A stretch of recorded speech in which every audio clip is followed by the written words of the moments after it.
RDC का final selection कैसे होता है, इसकी जानकारी के लिए पूरी वीडियो देखिएगा। आज की वीडियो में मैं आपको पूरा स्टेप बाय स्टेप डिटेल्स बताऊंगा कि आरडीसी यानी रिपब्लिक डे कैंप का सिलेक्शन कैसे होता है और किस महीने से कैंप शुरू होती है।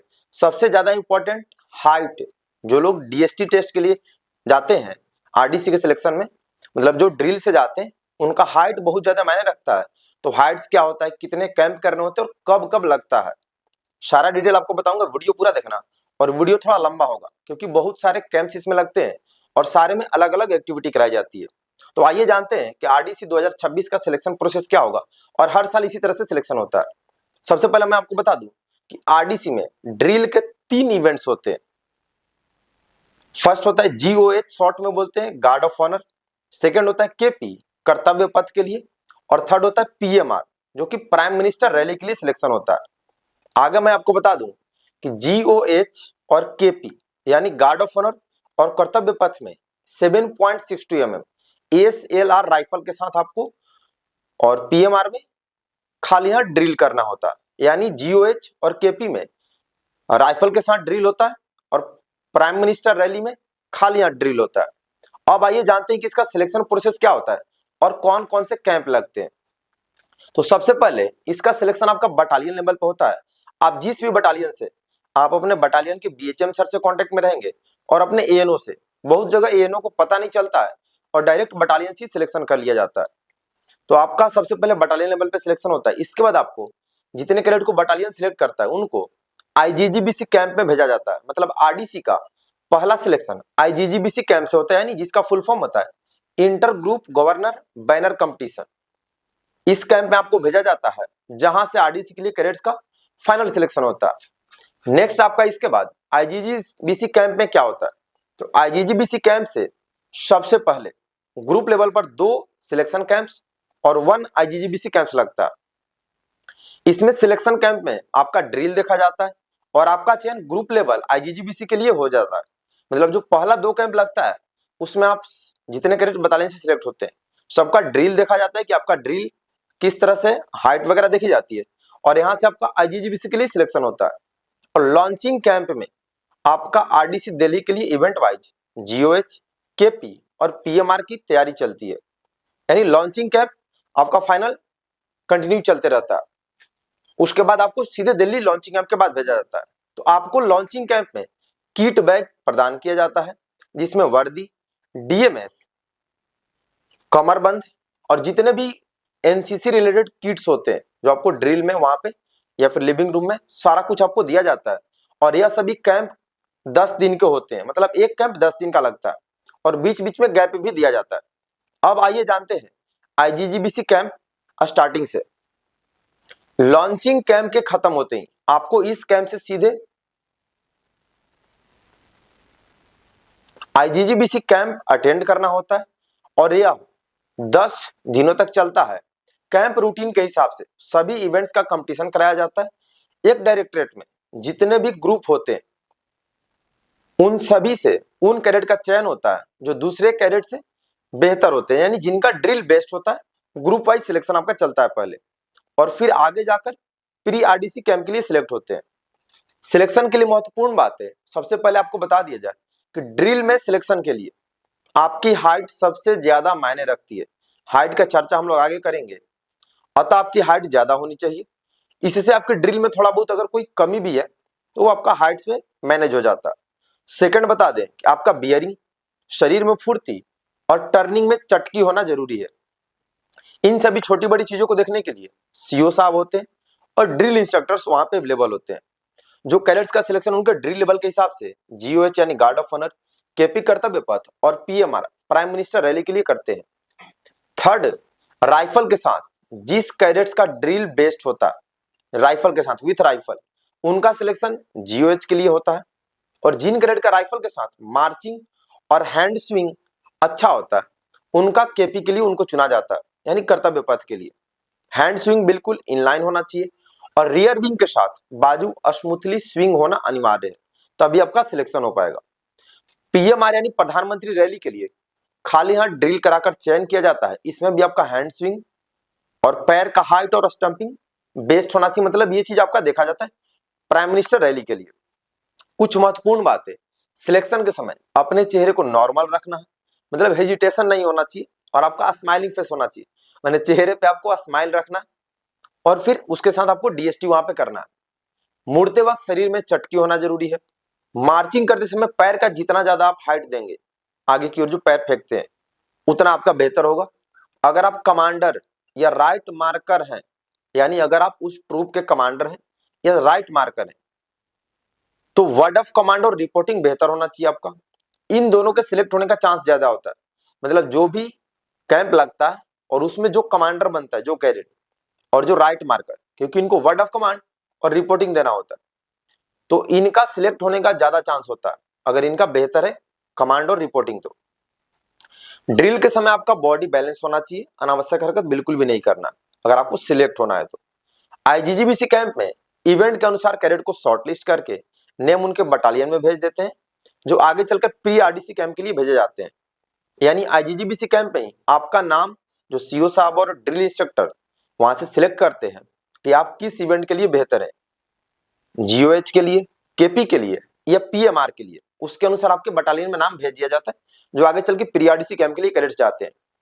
अब बात करते हैं प्री आरडीसी कैंप का। तो इन कैंप्स में आरडीसी कैंप की तैयारी बहुत जोरों शोरों से शुरू हो जाती है। कैडेट्स को पूरा दिन अपने अपने इवेंट्स के अनुसार ड्रिल में बिजी रखा जाता है, मतलब फुल टाइम आपका ड्रिल चलता है। आधे घंटे या 25 मिनट जितना आपका ब्रेक होगा ब्रेकफास्ट के लिए, लंच के लिए, और फिर उसके बाद कंटिन्यू ड्रिल, मतलब आपको रेस्ट नहीं दिया जाता। ड्रिल को बेहतर बनाने के लिए आपका डायरेक्टरेट ड्रिल इंस्ट्रक्टर का चयन करता है, जो आपको ड्रिल की छोटी बड़ी गलतियां बताते हैं और उन्हें दूर करते हैं। मतलब डायरेक्टरेट लेवल पे ड्रिल इंस्ट्रक्टर सिलेक्ट होकर वहां जाते हैं आपको ट्रेनिंग देने के लिए।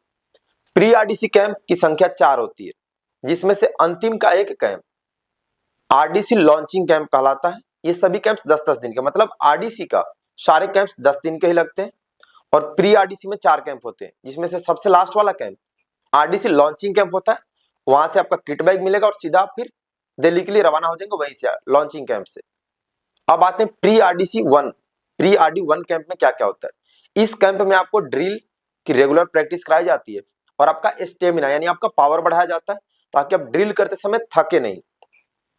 6-7 दिन डीएसटी प्रैक्टिस के बाद आपका टेस्ट होता है, जिसमें कैडेट्स को चेस्ट नंबर दिया जाता है। मतलब प्री आरडी 1 में आपका पहले 6-7 दिन कंटिन्यू प्रैक्टिस चलेगा एकदम जोर तोड़ से, फिर आपका एक टेस्ट होगा, सीओ साहब आपका टेस्ट लेंगे डीआई के साथ, और फिर उसमें आपका चेस्ट नंबर दिया जाएगा, जिस तरह से आपका ड्रिल बेहतर होगा। जो कैडेट डीएसटी में अच्छा परफॉर्म करते हैं उनका चेस्ट नंबर नोट कर लिया जाता है। यह सब एक सीओ और ड्रिल इंस्ट्रक्टर के निगरानी में होता है। प्री आरडी 1 में सिलेक्शन के बाद आपका नाम पुनः फिर से आपके बटालियन में भेज दिया जाता है कि ये कैडेट, मतलब आपका वहां से भी काफी कैडेट छटते हैं, और प्री आरडी फिर 2 कैंप के लिए आपका नाम आपके बटालियन में भेज दिया जाता है। आईजीजीबीसी से लगभग 200 लड़के और लड़कियों का सिलेक्शन किया जाता है और बाकी के कैडेट्स प्री आरडी 1 कैंप में से छटकर अपने घर वापस चले जाते हैं।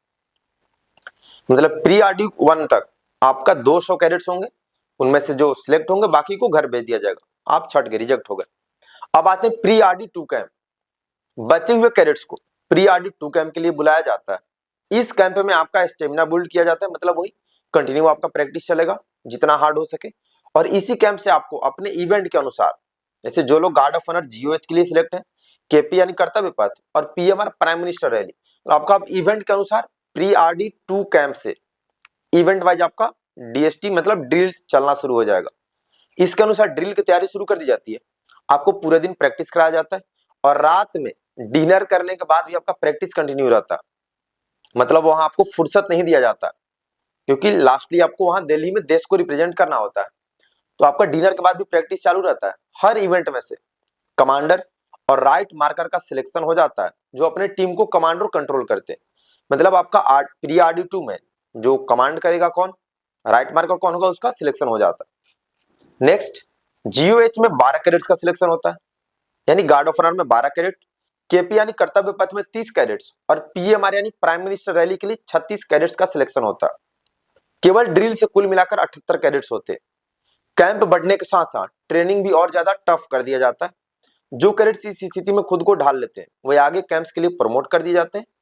और फाइनली ड्रिल से पहले 200 कैडेट्स का सिलेक्शन हुआ, उसके बाद 78 कैडेट्स का फाइनल सिलेक्शन किया जाता है डायरेक्टरेट वाइज। बाकी सभी कैडेट्स को वापस उनको रिटर्न बटालियन और घर भेज दिया जाता है।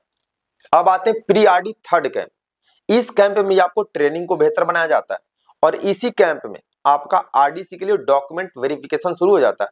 मतलब प्री आरडी 2 में जो 78 कैडेट सिलेक्ट हो गए, समझो कि आप सिलेक्टेड हो।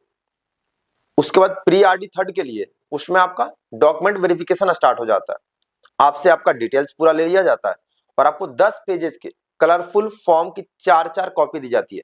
मतलब एक पेज की 4 कॉपी। इसको फिलअप करके अगले कैंप में, लॉन्चिंग कैंप में आपको लाना होता है। फॉर्म में एक पेज पुलिस वेरिफिकेशन भी होता है, जो वेरिफिकेशन कराना थोड़ा मुश्किल होता है, तो उसके लिए आप लोग अभी से अपना बातचीत कर लेंगे। अगर कोई थोड़ा लेवल का आदमी हो तो जल्दी आपका हो जाएगा, ठीक है। इसके बाद आपका मेडिकल फिटनेस सर्टिफिकेट, कॉलेज से सिग्नेचर, स्टाम्प और बटालियन से भी आपके सीओ साहब के सिग्नेचर के साथ डॉक्यूमेंट को रेडी कर दिया जाता है। इसे लेकर आपको आरडी कैंप के अंतिम पड़ाव यानी आरडी लॉन्चिंग कैंप में आना होता है। मतलब प्री आरडी थर्ड कैंप में आपको सारे डॉक्यूमेंट्स दे दिए जाते हैं, आपको वेरीफाई करा के पूरा साइन करा के जिसका जिसका वहां पर कराना है। नेक्स्ट प्री आरडी 4 कैंप यानी आरडी लॉन्चिंग कैंप में आपको लेके जाना है सारा डॉक्यूमेंट। अगर नहीं ले जाएंगे तो फिर आपको रिटर्न घर भेज दिया जाएगा। आरडी लॉन्चिंग कैंप यानी प्री आरडी कैंप 4, यह कैंप अब तक का सबसे मुश्किल कैंप होता है, क्योंकि आपको प्रैक्टिस, डॉक्यूमेंट वेरिफिकेशन और किटिंग आदि सब एक साथ करना होता है। मतलब इस कैंप में आपको डॉक्यूमेंट वेरिफिकेशन का भी काम चलता है लॉन्चिंग कैंप में, उधर डीएसटी प्रैक्टिस, ड्रिल प्रैक्टिस भी आपका चलता है और आपका किट बैग वगैरह भी दिया जाता है, तो उसमें भी काफी टाइम लगता है। तो ये सब पूरा होने के बाद आरडी लॉन्चिंग कैंप से ही डायरेक्ट आपको फिर दिल्ली के लिए भेज दिया जाता है। मतलब RD launching pre RD 4 camp के बाद आपको घर नहीं भेजा जाएगा, उसी कैंप से डायरेक्ट आप दिल्ली के लिए चले जाएंगे। रिपब्लिक डे कैंप, अब बात करते हैं आरडीसी कैंप। आरडीसी दिल्ली आने के बाद आपको आपके डायरेक्टरेट के पोजीशन के अनुसार, मतलब आपका डायरेक्टरेट जिस लेवल पर है, जिस पोजीशन पे 17 डायरेक्टरेट है सीरियल वाइज, उसके अनुसार आपको बैरक दे दिया जाता है। आपको अपने बैरक को वेल मेंटेन रखना होता है। शुरू के 7-8 दिनों तक कल्चरल और बेस्ट कैडेट्स का इवेंट वाइज कंपटीशन होता है। आगे मैं दूसरे वीडियो में बता दूंगा अलग अलग बना के कि कल्चरल का सिलेक्शन कैसे होता है, बेस्ट कैडेट का सिलेक्शन कैसे होता है और उसमें से वाईईपी यूथ एक्सचेंज प्रोग्राम के लिए कैसे होता है। ठीक है, वो सारा मैं अलग अलग वीडियो बना के बता दूंगा। ये केवल डीएसटी वालों के लिए है और बाकी इसमें आपको बताया जा रहा है कि सारा कुछ कैसे होता है सबके लिए, कल्चरल से हो या जिससे भी हो, क्योंकि सारे लोग एक ही बैरक में रहेंगे। तो शुरू के 7-8 दिनों तक कल्चरल और बेस्ट कैडेट्स का इवेंट वाइज कंपटीशन होता है। उसके बाद ड्रिल सिलेक्शन प्रोसेस शुरू होता है। मतलब 7-8 दिन कल्चरल और बेस्ट कैडेट का ही चलेगा, उसके बाद डीएस ड्रिल वाला शुरू होता है। सबसे पहले जीओएच का सिलेक्शन होता है जो गार्ड ऑफ ऑनर में है। सारे डायरेक्टरेट से कैडेट्स का सिलेक्शन लिया जाता है। सिलेक्शन के बाद इनकी तैयारी ड्रिल इंस्ट्रक्टर द्वारा कराई जाती है। GOH team, guard of honour team में तीनों आर्मी, नेवी और एयर विंग के कैडेट शामिल होते हैं जो आरडी कैंप विजिट के लिए वीआईपी जैसे COS, CONS, COS, CDS, Delhi CM, vice president, defence minister आदि को गार्ड ऑफ ऑनर देते हैं। मतलब सारे डायरेक्टरेट मिला के फिर गार्ड ऑफ ऑनर के लिए कैडेट्स का सिलेक्शन किया जाता है। इसके बाद कर्तव्य पथ के लिए सिलेक्शन शुरू हो जाता है। यहाँ उन कैडेट्स का सिलेक्शन होता है जो 26 जनवरी को कर्तव्य पथ पर मार्च करते हैं और प्रेसिडेंट को सलामी देते हैं। केपी में सिलेक्शन के बाद इनकी नॉन स्टॉप प्रैक्टिस चलती है। प्रैक्टिस 24 जनवरी तक होती है क्योंकि 26 जनवरी को इनको परेड करना होता है। तो इसके बाद इन्हें यहां भी स्पेशल किट दिया जाता है खासकर 26 जनवरी के लिए। मतलब जिन कैडेट्स का कर्तव्य पथ केपी के लिए सिलेक्शन होता है उनको डायरेक्टरेट तो किट बैग देता ही है, फाइनली उनको दिल्ली जाने के बाद फिर वहां भी उनको 24 जनवरी को स्पेशल किट दिया जाता है 26 जनवरी के लिए। मतलब उनको डबल किट मिलता है जो कर्तव्य पथ में सिलेक्ट होते हैं।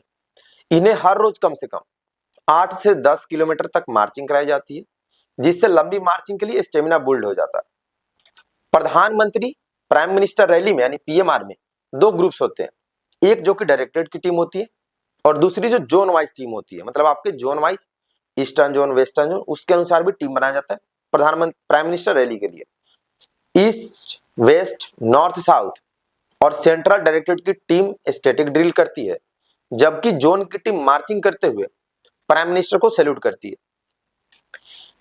पीएम रैली हर साल 27 जनवरी को शाम 3 बजे शुरू होती है। मतलब पीएम रैली 26 जनवरी को नहीं होता, ये नेक्स्ट डे 27 जनवरी को शाम में 3 बजे स्टार्ट किया जाता है। इस दिन विनर डायरेक्टरेट को बैनर दिया जाता है। मतलब 26 जनवरी को जो डायरेक्टरेट का बेस्ट परफॉर्मेंस होता है या पीएम रैली में उनको बैनर देकर सम्मानित किया जाता है। बेस्ट कैडेट्स को मेडल और केन्स दिए जाते हैं, जो स्टिक होता है ना एनसीसी में केन, वो भी दिया जाता है।